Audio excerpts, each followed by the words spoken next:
KSRTC BMTC bus ticket ದರ ಹೆಚ್ಚಳ ಸಂಬಂಧಪಟ್ಟ ಹಾಗೆ ಈಗ ಪ್ರಯಾಣಿಕರು ಆಕ್ರೋಶ ವ್ಯಕ್ತಪಡಿಸ್ತಾ ಇದ್ದಾರೆ. ಕೆಎಸ್ಆರ್ಟಿಸಿ ಬಿಎಂಟಿಸಿ ದರ ಹೆಚ್ಚಳ ಇದಕ್ಕೆ ಸಂಬಂಧಪಟ್ಟ ಹಾಗೆ ಬಸ್ ಟಿಕೆಟ್ ದರ ಏರಿಕೆಗೆ ಪ್ರಯಾಣಿಕರ ಆಕ್ರೋಶ. ಉಚಿತ ಯೋಜನೆಗಳೇ ಬೇಡ ಎಂದು ಅಸಮಾಧಾನ ವ್ಯಕ್ತಪಡಿಸ್ತಾ ಇದ್ದಾರೆ. ಮಹಿಳೆಯರಿಗೆ ಫ್ರೀ, ಪುರುಷರಿಗೆ ಕತ್ತರಿ.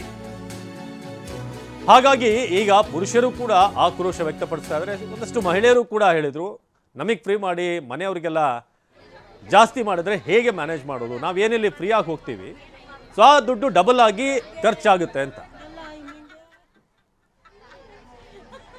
ಇದು ಕೆಎಸ್ಆರ್ಟಿಸಿ ಬಿಎಂಟಿಸಿ ದರ ಏರಿಕೆ ಸಂಬಂಧಪಟ್ಟ ಹಾಗೆ ಬಹಳಷ್ಟು ಮಂದಿ ಉಚಿತ ಯೋಜನೆಗಳು ಬೇಡ ಅಂತ ಹೇಳ್ತಿದ್ದಾರೆ. ಇನ್ನು ಸರ್ಕಾರ ಗ್ಯಾರಂಟಿ ನಿಲ್ಲಿಸೋದಕ್ಕೆ ಕಾರಣ ಹುಡುಕ್ತಾ ಇದೆ. ಗ್ಯಾರಂಟಿ ನಿಲ್ಲಿಸಲು ಏನಾದ್ರೂ ನೆಪ ಹುಡುಕ್ತಿದ್ದಾರೆ, ಅದಕ್ಕೋಸ್ಕರನೇ ದರ ಏರಿಕೆ ಅಲ್ಲ ಅಂತ ಮೈಸೂರಿನಲ್ಲಿ ಕೇಂದ್ರ ಸಚಿವ ಎಚ್.ಡಿ. ಕುಮಾರಸ್ವಾಮಿ ಹೇಳಿಕೆ ಕೊಟ್ಟಿದ್ದಾರೆ. ಯಾವುದೇ ಕಾರಣಕ್ಕೂ 5 ಗ್ಯಾರಂಟಿ ನಿಲ್ಲಿಸಬೇಡಿ, ಸಾಕಷ್ಟು ಜನರಿಗೆ ಇದರಿಂದ ಅನುಕೂಲ ಅಂತಿದ್ದಾರೆ. ಆದ್ರೆ ಅವರಿಂದಲೇ ಕಿತ್ತು ಅವ್ರಿಗೆ ಕೊಡುವಂತ ಕೆಲಸ ಆಗ್ತಿದೆ. ಮಧ್ಯಮ ವರ್ಗದ ಜನರ ಜೊತೆಗೆ ಅವರ ಬದುಕಿನ ಜೊತೆ ಇವರು ಚೆಲ್ಲಾಟ ಆಡ್ತಿದ್ದಾರೆ.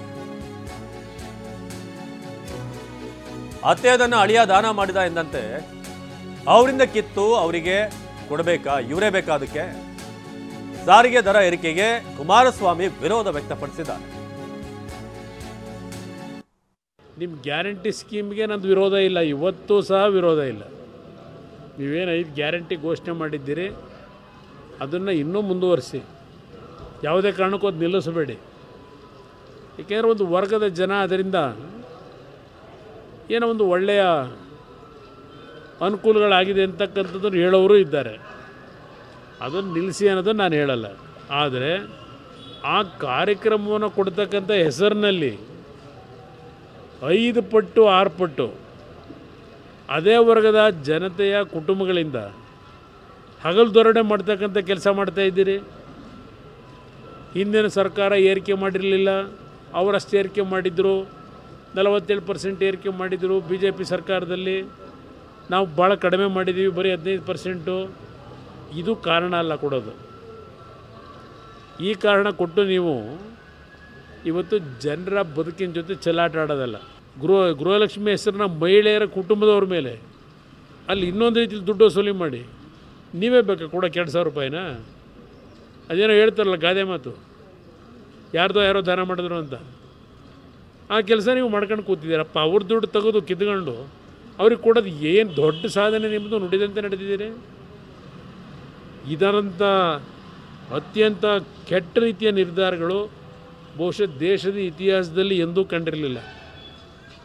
ಇವೆಲ್ಲ ಮುಂದೆ ಬಹುಶಃ ಇವ್ರು ಹೋಗ್ತಿರೋ ಮಾರ್ಗ ನೋಡಿದ್ರೆ ಹುಡುಕ್ತಾ ಇದ್ದಾರೆ. ಈಗ ಯಾವ್ಯಾವ ರೀತಿಯಲ್ಲಿ ಸಬೂಬುಗಳು ಕೊಟ್ಟುಬಿಟ್ಟು ಈ ಯೋಜನೆಗಳನ್ನು ನಿಲ್ಲಿಸ್ತಕ್ಕಂಥದ್ದಕ್ಕೆ ಏನೇನು ಮುಂದಿನ ದಿನಗಳಲ್ಲಿ ಪೀಟಿಗೆ ಹಾಕಬೇಕು ಅನ್ನೋದಕ್ಕೆ ಇದೆಲ್ಲ ಒಂದು ಹುನ್ನಾರವೂ ನಡೀತಾ ಇದೆ ಅನ್ನೋದು ನನ್ನ ಅಭಿಪ್ರಾಯ. ಇನ್ನು ಬಸ್ ಟಿಕೆಟ್ ದರ ಏರಿಕೆ ಖಂಡಿಸಿ ಕೆಆರ್ಎಸ್ನ ಪ್ರತಿಭಟನೆ. ಮೆಜೆಸ್ಟಿಕ್ ಬಸ್ ನಿಲ್ದಾಣದ ಬಳಿ ಭಾರಿ ಹೈಡ್ರಾಮಾ. ಮೆಜೆಸ್ಟಿಕ್ನಲ್ಲಿ ಕೆಆರ್ಎಸ್ ಪಕ್ಷದ ಪ್ರತಿಭಟನೆ, ಪೊಲೀಸರು ಕಾರ್ಯಕರ್ತರ ನಡುವೆ ತಳ್ಳಾಟ ನೂಕಾಟ ನಡೆಯಿತು. ಮೆಜೆಸ್ಟಿಕ್ನಲ್ಲಿ ಕೆಆರ್ಎಸ್ ಪಕ್ಷದ ಪ್ರತಿಭಟನೆ, ಪೊಲೀಸರ ವಿರುದ್ಧ ಪ್ರತಿಭಟನಾಕಾರರು ಆಕ್ರೋಶ ವ್ಯಕ್ತಪಡಿಸಿದ್ರು. ಒಂದಷ್ಟು ತಳ್ಳಾಟ ನೂಕಾಟ ಕೂಡ ನಡೆಯಿತು.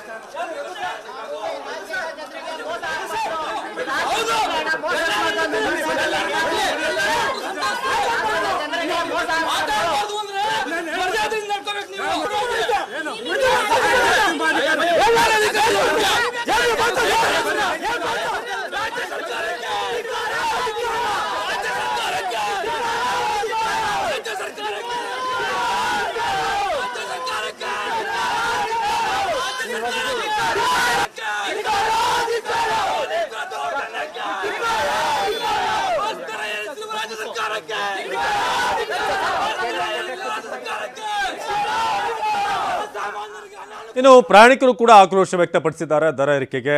ಬನ್ನಿ ಏನು ಹೇಳಿದ್ದಾರೆ ನೋಡೋಣ. ನಾವು ಗದಗಲಿಂದ ಬಂದೀವಿ. ಒಮ್ಮಕ್ಲೆ 18 ರೂಪಾಯಿ ಜಾಸ್ತಿ ಮಾಡ್ಯಾರ. 18 ರೂಪಾಯಿ ಜಾಸ್ತಿ ಆದ್ರೆ ದುಡ್ಕೊಂಡು ತಿನ್ನೋರಿಗೆ ಎಷ್ಟು ಕಷ್ಟ ಆಕತಿ ತಿಳ್ಕೊಬೇಕು. ಯಾವಾಗಲೂ ಭಾಳ 15% ಮಾಡಬಾರ್ದು, ಒಂದು 5% ಮಾಡ್ಬೋದಿತ್ತು. ಆದರೆ ಇದರಿಂದ ಬಡ ಜನರಿಗೆ ಭಾಳ ತೊಂದರೆ ಆಕತಿ. ದಯಮಾಡಿ ಇದನ್ನು 5% ಮಾಡ್ಬೇಕಂತ ತಮ್ಮಲ್ಲಿ ವಿನಂತಿ. ನಮಗೆ ಇದಕ್ಕೆ ಸಂಬಂಧಪಟ್ಟಂಥ ಎಲ್ಲವೂ ಒಂದಕ್ಕೊಂದು ಸಂಬಂಧ ಇರ್ತಾವೆ. ಪ್ರತಿಯೊಂದು ರೇಟ್ ಏರಾಗ್ತವೆ. ಬಡ ಜನರಿಗೆ ಭಾಳ ತೊಂದರೆ ಆಗ್ತದೆ. ಅದನ್ನು ಅರ್ಥ ಮಾಡ್ಕೊಂಡು 5% ಮಾಡಬೇಕಂತ ನಮ್ಮಲ್ಲಿ ವಿನಂತಿ. ಏನಿಲ್ಲ, ಬಸ್ ರೇಟ್ ಹೆಚ್ಚಿಗೆ ಮಾಡಿ ತೊಂದರೆ ಆಗೈತಿ. ನಮಗಿಷ್ಟ ಶೇಂಗಾ ಅಂತ ಕೇಳಾರಿಲ್ಲ ನೋಡ್ರಿ. ಈಗ ಸದ್ಯ ಶೇಂಗಾ ಮಕ್ಕಿದ್ದು ಹಂಗದ ಹೊಲ್ದಾಗ ಯಾರು ನೋಡಾಕು ಬರ್ಬೋಳ್ರಿ. ಇದನ್ನು ನೋಡಿದ್ರೆ ಏರ್ಸ್ಕೊಂಡ್ಕೊಂತಾರೆ. ಅದ್ರ ಬೆಲೆ ಹೆಚ್ಚಿಗೆ ಮಾಡಿ ಮಾಡ್ಬೋಳ್ರಿ. ಹೆಣ್ಮಕ್ಳಿಗೆ ಫ್ರೀ ಕಾಯಂ ಐತಿ ಬಿಡ್ರಿ. ಅದು ಅವ್ರ ಇವ್ರ ಮಠನೂ ಇರ್ತೈತಿ. ಅದು ಕಾಂಗ್ರೆಸ್ ಇವ್ರ ಮಠ ಫ್ರೀ ಇರ್ತೈತಿ. ಆದರೆ ಇವ್ರು ಮಾತ್ರ ಸಾಯೋದು. ಗಂಡು ಮಕ್ಕಳಿಗೆ ಏನು ಬೆಲೆನೇ ಇಲ್ದಂಗೆ ಆಗಿಬಿಟ್ಟೈತಿ. ಅಲ್ಲಿ ಸೀಟೆಲ್ಲ ಸಿಗೋಂಗಿಲ್ಲ ಗಂಡು ಮಕ್ಕಳಿಗೆ, ವಯಸ್ಸೋದಾಗ ಸಿಗೋಂಗಿಲ್ಲ. ಎಲ್ಲ ತೊಂದರೆ ಆಗಿಬಿಟ್ಟೈತಿ. ನಮಗೇನು ಫ್ರೀ ಬೇಕಾಗಿಲ್ಲ ರೀ, ಎಲ್ಲರಿಗೂ ಒಂದೇ ರೇಟ್ ತೊಗೊಳ್ಳಿ ಅಂತ ಉದ್ದೇಶ. ನಾವು ರೆಗ್ಯುಲರ್ ಹೋಗ್ತೀವಿ. 10 ರೂಪಾಯಿ ಇರಿಸಿದಾರೀಗ ಅವರು ಆ ದುಡ್ಡು ತಿನ್ನೋರಿಗೆ ಭಾಳ ಕಷ್ಟ ಇದೆ. ಅದೇ ನಾವು ಹೇಳ್ತೀನಿ. ಈಗ ಗೋವಾಕ್ಕೆಲ್ಲ ಎಲ್ಲ ಕೆಲಸಗಾರರು ಕೆಲಸಗಾರರು ಭಾಳ ಮಂದಿ ಹೋಗ್ತಾರೆ. ಅದಕ್ಕೆ 10 ರೂಪಾಯಿ ಅನ್ನೋದು ಅವ್ರಿಗೂ ಭಾಳ ಇಂಪಾರ್ಟೆಂಟ್ ಎಫೆಕ್ಟ್ ಆಗ್ತಾ ಇದೆ. ಆಗ್ತಾ ಇದೆ ಸರ್, ಭಾಳ ಆಗ್ತಾ ಇದೆ ಸರ್. ನಾವು ಬೆಳಗಾವಿಂದ ಪಂಚಗುಂಟಿ ಸರ್ ಕೆಲಸಕ್ಕಂತ ಹೋಗ್ತೀವಿ ರೀ. ಭಾಳ ಪ್ರಾಬ್ಲಮ್ ಆಗ್ತದೆ ಸರ್. 10 ರೂಪಾಯಿ ಅಂದ್ರೆ ಈಗಿನ ಪ್ರದೇಶ ಭಾಳ ಜಾಸ್ತಿನೇ ಆಗ್ತೈತಿ. ಸ್ವಲ್ಪ ಕಡಿಮೆ ಮಾಡ್ಬೇಕಂತ ನಮ್ದು ಇದು ಅಭಿಪ್ರಾಯ. ರೊಕ್ಕ ಕೊಟ್ಟು ಹೋಗೋದೇ ದೊಡ್ಡದು. ರೊಕ್ಕ ಕೊಟ್ಟು ಹೋಗುದ್ರೆ ಅಂದಾದ್ರಿಗೆ ಎಲ್ಲ ತುಟ್ಟಿ ಭಾಳ ಐತಲ್ರಿ ಈಗ. ಸೊ ಕಡಿಮೆ ಮಾಡ್ಬೇಕಂತ ಹೇಳ್ತೀವಿ ಸರ್. ದರ ಏರಿಕೆದಿಂದ ನಮಗೆ ದುಬಾರಿ ಬೆಳೆತಿದೆ. ಓಡಾಡೋರಿಗೆ ತೊಂದರೆ ಆಗ್ತದೆ. ಮಾಡೋದೇನ್ರಿ ಏನಾದ್ರು ರೇಟ್ ಕಮ್ಮಿ ಮಾಡಿದ್ರೆ ಒಂದು ಸ್ವಲ್ಪ ನಾವು ದುಡ್ಡು ತಿನ್ನೋರಿಗೆ ಒಂದು ಸ್ವಲ್ಪ ಇದಾಗ್ತದೆ.